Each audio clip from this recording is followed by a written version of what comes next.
والقلم علم الإنسان ما لم يعلم أشهد أن لا إله إلا الله وحده لا شريك له وأشهد أن محمدا عبده ورسوله اللهم صل على سيدنا محمد وعلى آل محمد وسلم تسليما كثيرا أما بعد فيا أيها الحاضرون والحاضرات رحمكم الله أوصيكم ونفسي بالصبر والصلاة إن الله مع الصابرين وقال الله تعالى في القرآن الكريم أعوذ بالله من الشيطان الرجيم بسم الله الرحمن الرحيم يا أيها الذين آمنوا لا تتبعوا خطوات الشيطان ومن يتبع خطوات الشيطان فإنه يأمر بالفحشاء والمنكر ولولا فضل الله عليكم ورحمته ما زكى منكم من أحد أبدا ولكن الله يزكي من يشاء والله سميع عليم صدق الله العظيم. Ma'asyiral muslimin dan muslimat jamaah maghrib Masjid Raya Baitur Rahman Banda Aceh, pendengar Radio Republik Indonesia, pendengar Radio Baitur Rahman, pendengar Radio FM Serambi Indonesia, dan radio-radio swasta lainnya yang ikut dan turut menyiarkan halqah dan kajian pengajian selepas maghrib di Masjid Raya Baitur Rahman yang kita cinta ini, yang saya hormati. Kita mulai pengajian kita dengan selalu memuji Allah. Allah yang Maha Kuasa dan Allah yang Maha Esa, yang senantiasa memberikan perlindungan dan pertolongan kepada seluruh hamba-hambanya.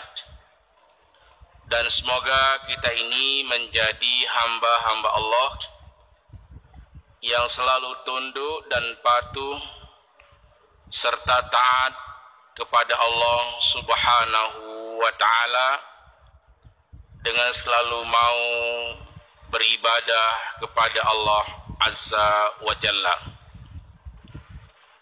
Salawat dan salam kepada baginda yang mulia Nabi Muhammad sallallahu alaihi wasallam, Rasul yang telah membawa dan mengeluarkan umat manusia dari alam kegelapan menuju kepada alam yang terang benderang. Rasulullah telah menyampaikan dakwah dan risalah Allah Subhanahu wa ta'ala dengan dibekali oleh Allah ayat-ayat suci Al-Quran yang diturunkan kepada junjungan kita Muhammad sallallahu alaihi wasallam. Pengajian kita malam ini masih di surat An-Nur. Kita coba untuk membaca kembali, memahami kembali dan mentadabburkan ayat-ayat suci Al-Quran yang ada di surat An-Nur, ayat-ayat Al-Quran yang berkenaan dengan akhlak dan ilmu akhlak. Yang pertama di surah An-Nur ayat 21, Allah mengingatkan hamba-hambanya, terutama yang telah beriman kepada Allah, yang sering dipanggil dengan kalimat ya ayyuhallazina amanu. Ini adalah panggilan Allah kepada hamba-hambanya yang sudah beriman kepada Allah. Makna beriman ini tidak lagi kufur, tidak lagi kafir, tidak lagi ingkar kepada Allah. Itu namanya iman, percaya kepada Allah, mengikuti petunjuk-petunjuk Allah, taat kepada Allah, tidak kufur, tidak kafir, dan tidak ingkar kepada Allah. Itu disebut dengan orang-orang yang telah beriman. Di dalam Al-Quran paling banyak Allah mengingatkan hamba-hambanya yang telah beriman ini dengan berbagai macam seruan. Kalau di surah Al-Baqarah misalnya Allah menyerukan agar orang yang beriman itu mau berpuasa. Nanti kalau seseorang mau berpuasa, Allah akan memberikan gelar kepadanya dengan la'allakum tattaqun. Semoga mereka itu menjadi orang-orang yang bertakwa.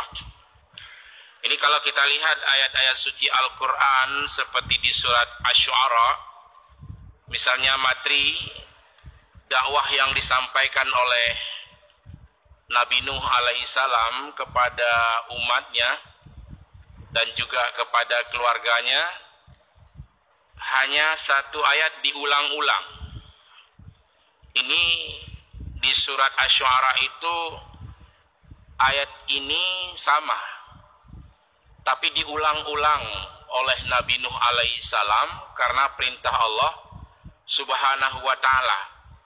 Jadi materi dakwahnya satu, fattaqullaha wa ati'un, bertakwalah kepada Allah dan taatlah kepadanya. Nanti setelah selang satu ayat diulang lagi, fattaqullaha wa ati'un, bertakwalah kepada Allah dan taatlah kepada Allah subhanahu wa ta'ala. Kemudian kita lihat lagi dalam 2 halaman di surat Asy-Syu'ara ini, ada beberapa kali Allah perintahkan Nabi Nuh alaihissalam untuk menyampaikan dakwah dengan materi yang sama. Sampaikan saja. Jadi meskipun nanti umatmu bosan, ayat-ayat itu saja engkau sampaikan. Fattaqullaha wa ati'un. Menyebabnya kayak keundeuk. Data sepegah. Ini coba kita lihat di surat Asy-Syu'ara itu mulai dari ayat 108, selang satu ayat, fattaqullaha wa ati'un, bertakwalah kepada Allah dan taatlah kepadanya. Nanti fattaqullaha wa ati'un, bertakwalah kepada Allah dan taatlah kepadanya.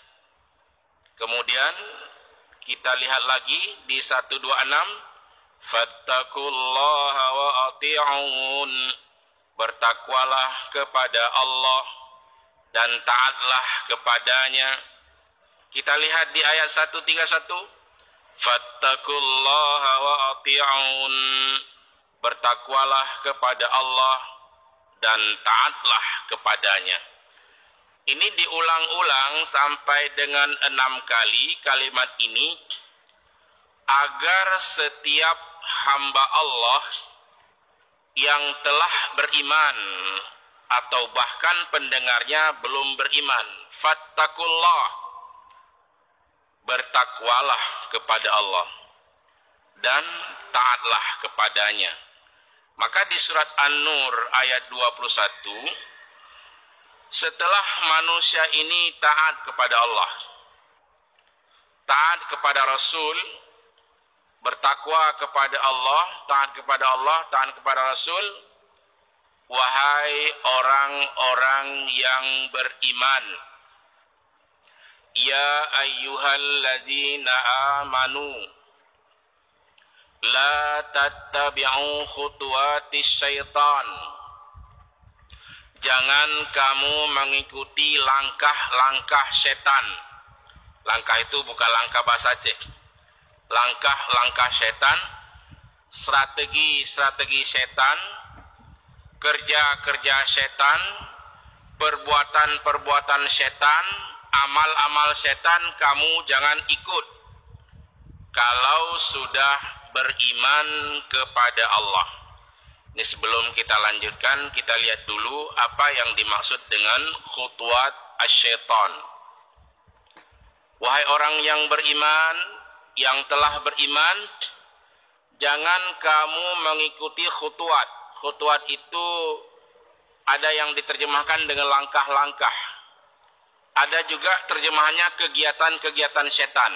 Ini khutuwat juga. Nah, kalau kita belajar bahasa Arab, wa min khutuwatil yaum, di antara kegiatan-kegiatan kita hari ini, yaitu khutuwat itu bermakna langkah atau kegiatan-kegiatan. Di sini Allah mengingatkan agar seluruh hambanya yang telah beriman kepada Allah untuk tidak mengikuti strategi, langkah, kegiatan, perbuatan, dan amal-amal setan. Nah, di sini kita lihat tafsirnya.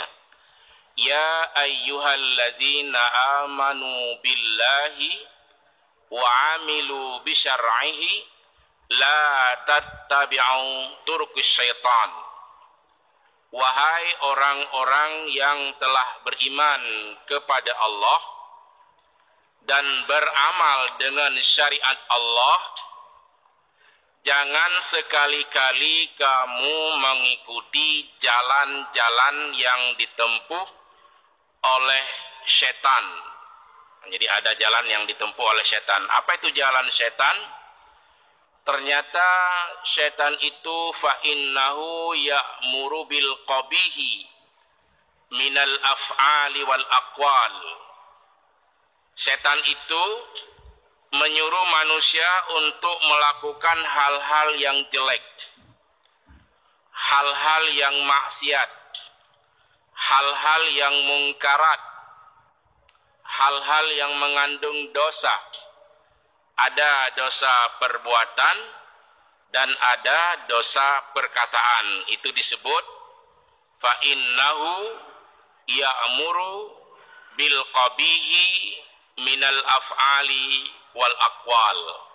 Setan itu menyuruh manusia untuk melakukan hal-hal yang jelek, hal-hal yang keji, minal af'ali wal aqwali, daripada perbuatan dan perkataan.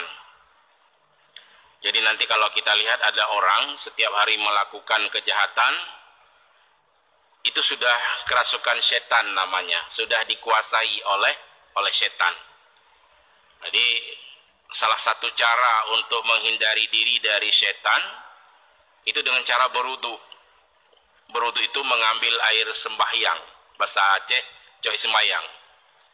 Jadi dengan berwudu bisa menghilangkan setan, dan kegiatan-kegiatan setan tidak sanggup dikuasai oleh setan terhadap orang-orang yang beriman.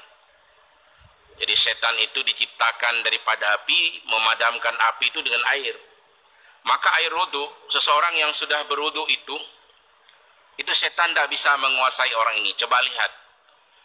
Pada umumnya orang setelah berwudu, kalau dia mau sholat tidak bisa dihambat tuh. Ini kan hal kecil yang kita pahami. Coba setelah kita berwudu, rencana mau sholat, insya Allah selamanya selamat. manusia yang ingin untuk menegakkan sholat, karena air wudhu meskipun sudah terhapus tapi masih tetap ada, melekat dia di tubuh manusia. Ada yang sudah dia lap dengan handuk dan sebagainya, tapi dia tetap melekat air wudhu sebelum batal. Batal karena sebab misalnya keluar sesuatu dari dua hal, kencing atau dari dubur.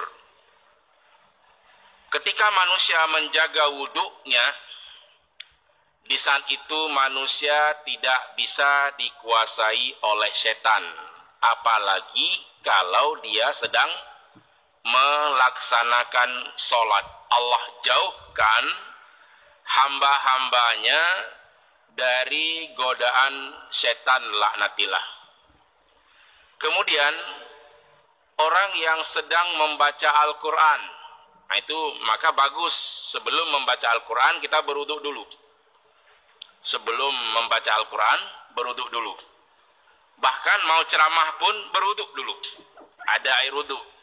Beda karena kita nanti akan membaca ayat-ayat suci Al-Quran Al-Karim akan lebih berkah dan melekat apabila kita berada pada posisi berwudhu. Maka khotib tidak boleh menyampaikan khutbah kalau dalam keadaan sudah batal wudhu. Nah, kalau ceramah tidak diperdebatkan, tapi paling bagus seseorang yang menyampaikan dakwah dan risalah, dia berada dalam keadaan dawamul wudhu, selalu memelihara wudhunya. Di Quran Al-Karim Allah menjelaskan kepada Nabi kita Muhammad sallallahu alaihi wasallam, hal unabbiukum alaman tanazzalus syayatin, maukah engkau ya Rasulullah dan seluruh sahabatmu aku informasikan, kata Allah, kepada siapa syaitan itu akan masuk. Jadi ternyata di antara orang-orang yang kemasukan setan dan setan menguasai orang ini adalah setan itu masuk kepada setiap orang afakin asim, orang-orang yang terlibat dalam keadaan noda dan dosa. Jadi kalau sudah bergelimang dalam dosa, tidak pernah sholat lagi, tidak pernah berwudhu lagi, meskipun dia mandi setiap hari, nah itu sudah dikuasai oleh strategi, oleh langkah-langkah setan. Maka Allah mengingatkan kepada orang yang telah beriman, kepada hambanya yang telah beriman ini, untuk tidak dikuasai oleh syaitan laknatillah. Coba lihat kan, kalau kita diperintah oleh Allah untuk membaca Quran, faiza qara'tal Qur'ana fasta'id billahi minasyaitonir rajim. Apabila kamu hendak membaca Al-Quran, maka bacalah taus. Apa itu taus? Mengucapkan kalimat A'udzubillahi minasyaitonir rajim.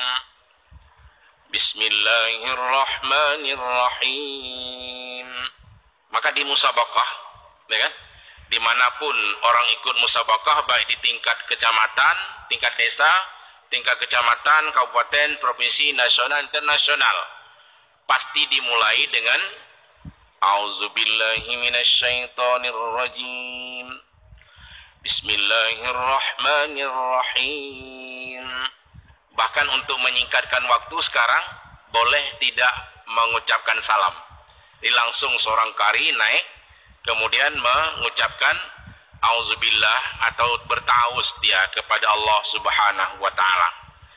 Nah, kita bersyukur di Indonesia ini ada kori-kori yang kelasnya internasional, bahkan ada orang Aceh, ada Ustadz Hamli Yunus, Takdir Feriza, Ustadz Iqbal Hasan, dan di Medan ada Darwin Nasibuan membaca Al-Quran di hadapan pembesar-pembesar di negeri Iran. Dan di sana yang mendengarkan Quran sangat khusyuk. Orang-orang besar hadir ke sebuah gedung yang mewah mendengarkan ayat-ayat suci Al-Quran yang dibaca oleh qari-qari di dunia. termasuk qori dari Medan, itu Medan maksudnya, tapi Indonesia, bawa nama Indonesia. Ustadz Hamli Yunus yang sering jadi muazin di tempat kita, Ustadz Iqbal Hasan, Takdir Feriza. Nama-nama ini ya telah membawa sebenarnya kemasyhuran untuk Indonesia, wabil khusus Aceh yang penuh barakah ini. Nah, kita bersyukur kepada Allah Subhanahu wa Ta'ala. Sekarang ada satu informasi, jika ada anak-anak kita yang usianya maksimal paling banyak sampai dengan 30 tahun, yang bisa hafal Al-Quran 30 juz, dia bisa untuk belajar tafsir Al-Quran di Pusat Studi Al-Quran di Jakarta. Tiketnya zahabau wa iyaba, pulang pergi ditanggung, belajar selama 6 bulan tentang tafsir Al-Quran, dan biaya sehari-hari itu ditanggung oleh Pusat Studi Al-Quran dan juga tiket pesawat PP. Artinya nanti hafid-hafid kita, penghafal-penghafal Al-Quran di kita ini, di Aceh ini, bukan hanya menghafal Al-Quran, tapi juga menguasai makna dan tafsir dari Al-Quran Al-Karim. Ini adalah satu hal yang akan mendatangkan kebahagiaan untuk kita semua. Ini bagi pendengar di rumah, baik mendengar melalui radio RRI, Radio Baitur Rahman. Saya merasa penting untuk menyampaikan informasi ini karena seminggu yang lalu saya di Pusat Studi Al-Quran di Ciputat, Jakarta, karyawannya menginformasikan ke saya bahwa tidak dibatasi dari seluruh Indonesia. Setiap tahunnya, setiap 6 bulannya ada 30 orang, berarti 2 lokal jadi 60. Ini untuk belajar tafsir Al-Quran dan juga ilmu hukum-hukum yang ada di dalam Al-Quran atau fiqh.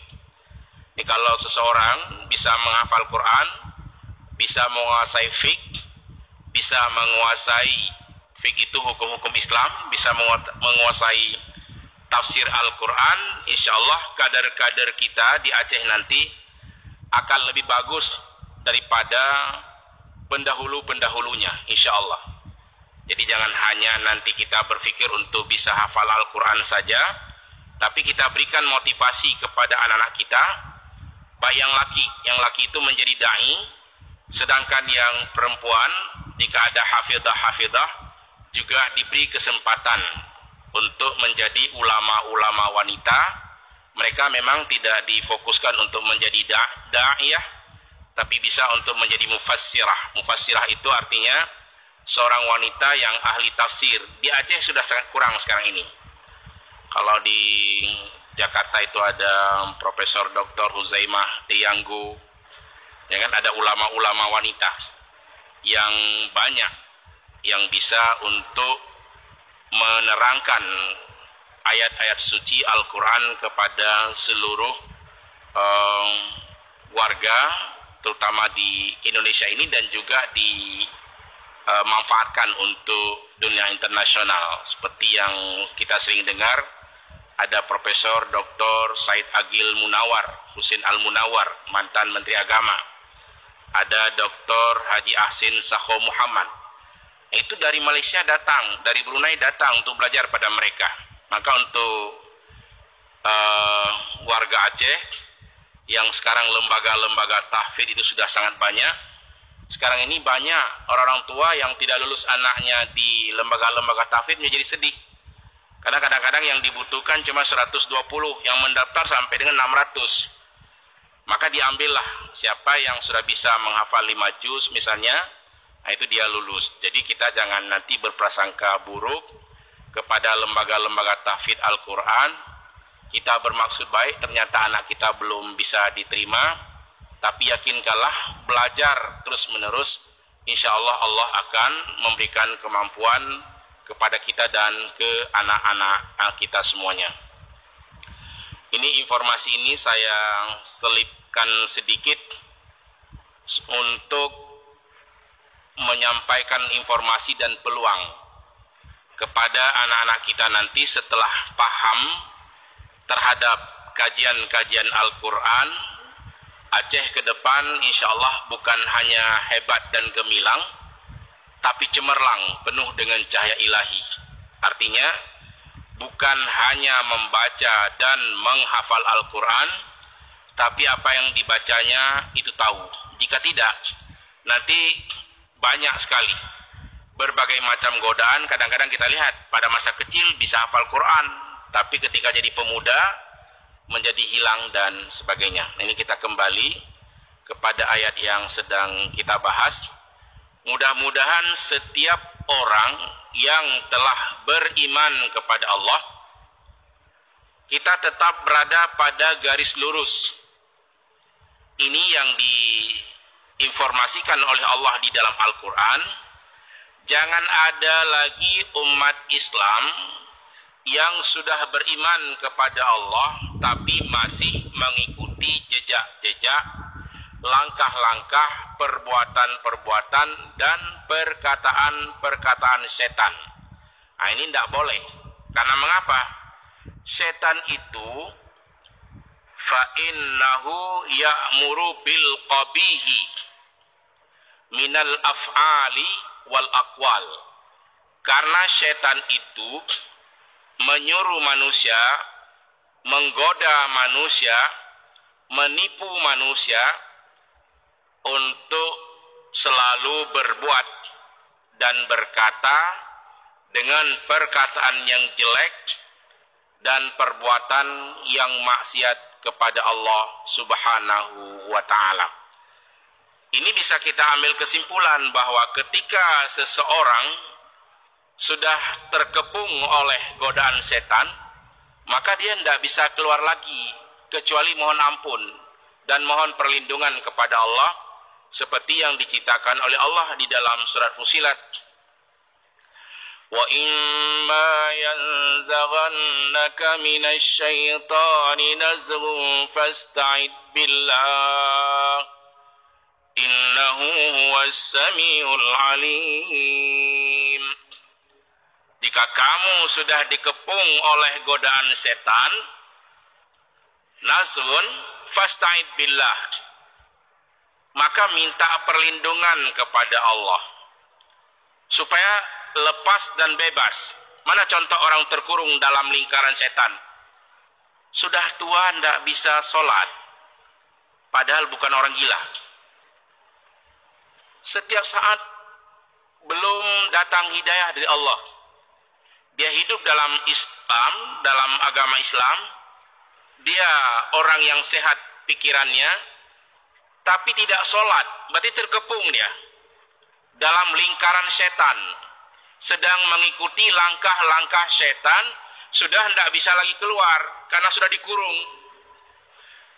Fa imma yanzaghannaka minasy syaitani nazghun fasta'id billah. Jika kamu sudah dikurung oleh godaan tipuan setan, apa usaha pertama? Minta perlindungan kepada Allah. A'udzubillahi minasyaitonirrajim. Kan ada orang mimpi, misalnya tengah malam, mimpi yang menakutkan. A'udzubillahi minasyaitonirrajim. Itu diperintahkan oleh Rasul. Bisa saja dibuat takut oleh setan dan lain sebagainya. Demikian juga dengan orang yang sudah dikurung oleh setan, sudah dilingkari oleh setan, fasta'id billah, maka hendaknya dia minta perlindungan kepada Allah. Innahu huwas samiul alim. Sesungguhnya Allah Maha mendengar lagi Maha mengetahui. Wa min ayatihi al-lail wan-nahar wasyamsu wal-qamar la tasjudu lisyamsi wala lil-qamar wasjudu lillahi allazi khalaqahunna in kuntum iyyahu ta'budun. Di antara tanda-tanda kebesaran Allah, wa min ayatihi lailu wan naharu, malam dan siang, wasyamsu wal qamar, matahari dan bulan. Itu tanda-tanda kebesaran Allah. Maka kita harus mengakui kehebatan Allah yang telah menciptakan malam, yang telah menciptakan siang, yang telah menciptakan matahari, yang telah menciptakan bulan. Tapi ingat kata Allah, la tasjudu lisyamsi wala lil qamar, jangan kamu sembah matahari dan jangan kamu sembah bulan. Disuruh apa? Jangan kamu sujud kepada matahari, jangan kamu sujud kepada bulan. Kepada siapa juga kita bersujud? Wasjudu lillahi allazi khalaqahunna in kuntum iyyahu ta'budun. Tapi sujudlah kepada Allah, sembahlah Allah yang telah menciptakan matahari, bulan, malam, siang, seluruh lat batat kae bate. Itu semua ciptaan Allah. In kuntum iyyahu ta'budun, jika memang benar-benar kamu menyembah Allah. Jadi kalau menyembah Allah, jangan sembah setan, jangan sembah patung, jangan melakukan perbuatan maksiat, baik perkataan maupun perbuatan. Perbuatannya apa? Meninggalkan sholat itu maksiat. Meninggalkan sholat itu maksiat. Kita orang terfikir kan, nggak fikir punya maksiat lagi judi, ya kan? Judi, zina, maksiat. Tapi menyepelekan panggilan Allah, kita sebagai umat Islam tidak sholat, itu bagian daripada perbuatan maksiat. Masuk ke dalam fa innahu ya'muru bil qabihi minal af'ali wal aqwal. Sesungguhnya setan itu menyuruh manusia untuk melakukan hal-hal yang jelek, baik perkataan maupun perbuatan. Jadi orang yang beriman itu kalau bicara santun, dia bagus bicaranya, jangan kasar. Ada orang bilang begini, dia itu kalau bicara kasar sekali, tapi rajin bersedekah, nggak bagus juga. Yang bagus siapa? Rajin bersedekah, bagus suaranya. Qaulun ma'rufun khairun min sadaqatin yatba'u azab. Ucapan yang bagus itu, qaulun ma'rufun khairun min sadaqatin yatba'u azab, daripada sedekah tapi kemudian suka mencela orang yang kita beri ini. Jadi yang paling bagus suaranya bagus, bukan suara bagus kori, bicaranya bagus, perbuatannya bagus, kemudian dia bersedekah dan berinfak, Allah yang menambahkan harta kepadanya. Ini yang dituntun di dalam agama kita.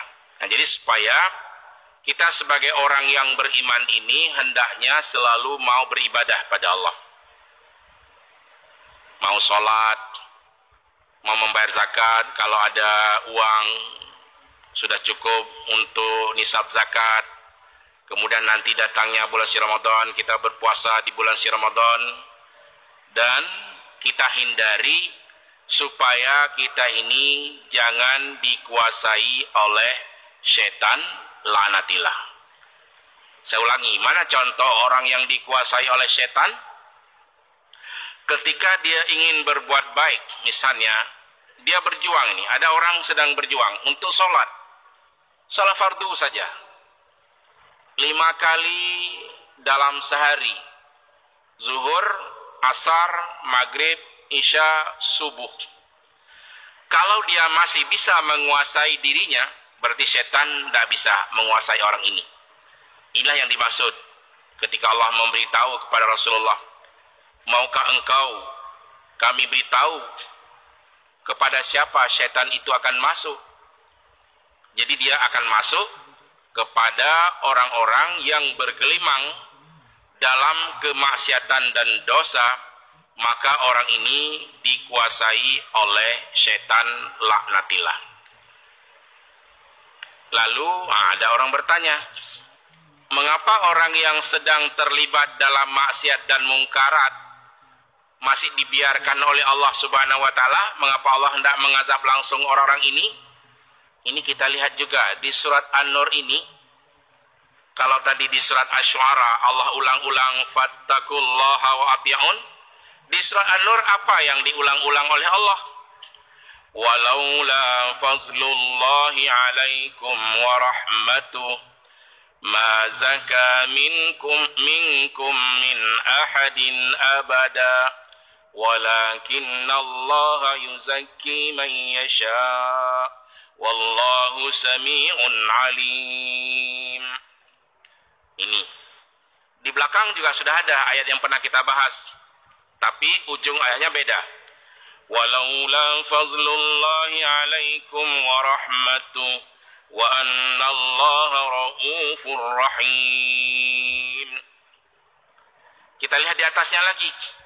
Walaula fadlullahi 'alaikum wa rahmatuh fid dunya wal akhirah lamassakum fima afadtum fihi azabun azim. Ini sebentar-bentar Allah mengingatkan hambanya, kalau sekiranya bukan karunia dari Allah dan rahmatnya kepadamu, ma zaka minkum min ahadin abada. Kalau sekiranya bukan karena karunia Allah, nggak ada orang yang suci, nggak ada orang yang bersih. Tapi karena ada pemberian Allah, maka kita lihat ada orang yang bersih dengan wudhunya, ada orang yang rajin salat, ada orang yang maksiat. Tapi orang maksiat ini diselamatkan juga oleh Allah Subhanahu wa taala karena ada karunia Allah, enggak langsung dihukum, masih diberikan kesempatan kepadanya. Dan Allah lah yang memberikan manusia ini menjadi bersih. Siapa yang dikehendaki oleh Allah. Nah, kita semua yang rajin ibadah ini termasuk hamba-hamba Allah yang sedang disucikan oleh Allah, yang sedang dibersihkan oleh Allah. Maka tetaplah kita berada dalam istiqamah, menjalankan apa yang diperintahkan oleh Allah Subhanahu wa taala. Ingat kata Allah, apa saja yang kita lakukan di alam ini, di dunia ini, Allah Maha luas pengetahuannya dan Allah Maha mengetahui. Wallahu sami'un alim. Dan Allah Maha mendengar lagi Maha mengetahui. Semoga apa yang kita ucapkan didengarkan oleh Allah, dan semoga apa yang kita perbuat diketahui oleh Allah Azza wa Jalla. Semoga kita tercatat sebagai hamba-hamba Allah yang selalu beriman dan bertakwa kepada Allah Azza wa Jalla. Yang terakhir, semoga kita ini jauh dari godaan setan laknatillah dan tetap menyembah Allah, beriman dan bertakwa kepadanya. Fattaqullaha wa ati'un. Bertakwalah kepada Allah dan taatlah kepadanya. Wabillahi taufiqi wal hidayah. Wassalamualaikum warahmatullahi wabarakatuh.